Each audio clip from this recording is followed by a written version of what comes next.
You can allow yourself to be distracted, or, as Robin Sharma suggests, you can do incredible things, but you can't do both.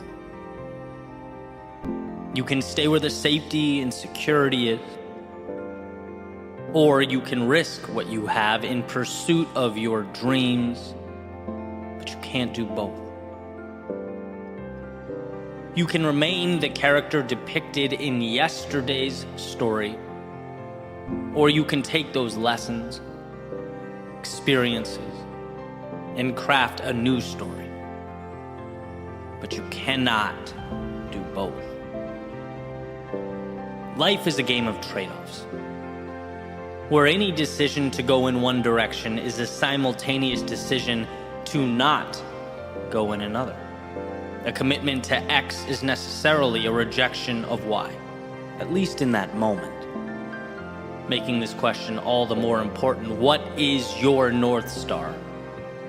I ask because everything you do is bringing you closer to or holding you back from capturing it.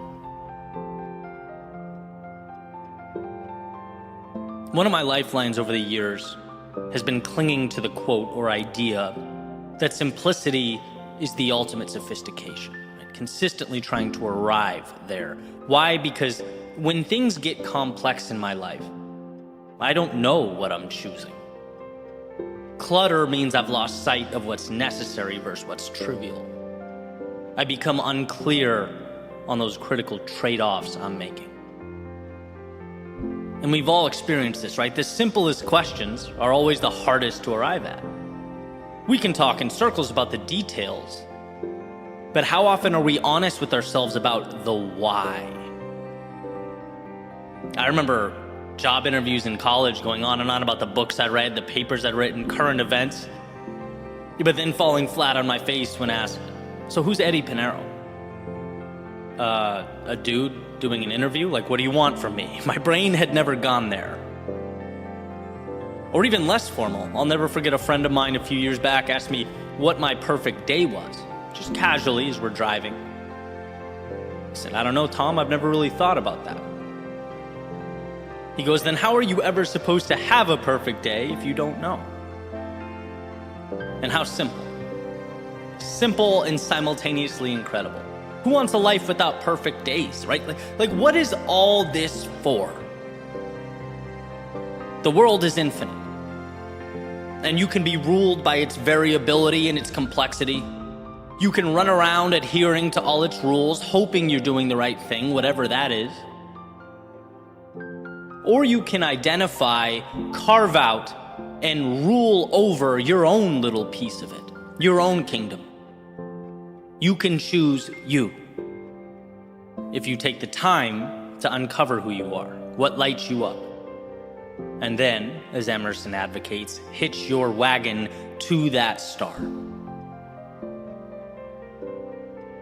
The best investment of our time is to truly understand and decide what we should be saying yes to. Because if we don't know what matters, then nothing does. Here's a famous dialogue from Lewis Carroll's Alice in Wonderland. "Alice, would you tell me, please, which way I ought to go from here?" "That depends a good deal on where you want to get to," said the cat. "Well, I don't much care where," said Alice. "Then it doesn't matter which way you go," said the cat. "Well, so long as I get somewhere," Alice added as an explanation. "Oh, you're sure to do that," said the cat. "If only you walk long enough." Beautiful passage. If you don't care where you go, any road will take you there. And see, it's not wrong to not know. It doesn't make you bad or mean life is a waste of time.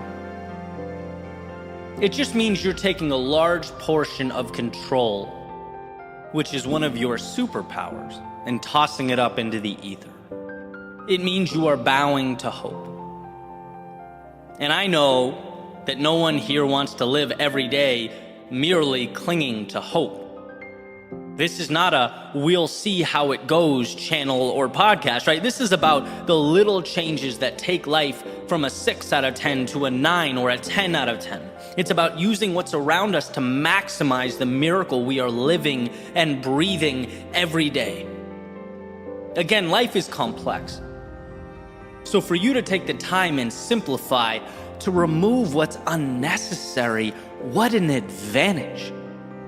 Yeah, I could do this or that. I could go here or there. But guess what? I've spent the time thinking, asking myself the tough questions, and now I can be more deliberate in choosing my path so that I arrive at a correct destination. A destination that belongs to me, that means something to me, that lights me up and excites me. That's living.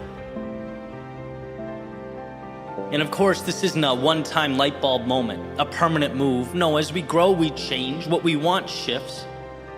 Hey, sometimes the current path even reveals itself to be the wrong path. It's happened to me plenty.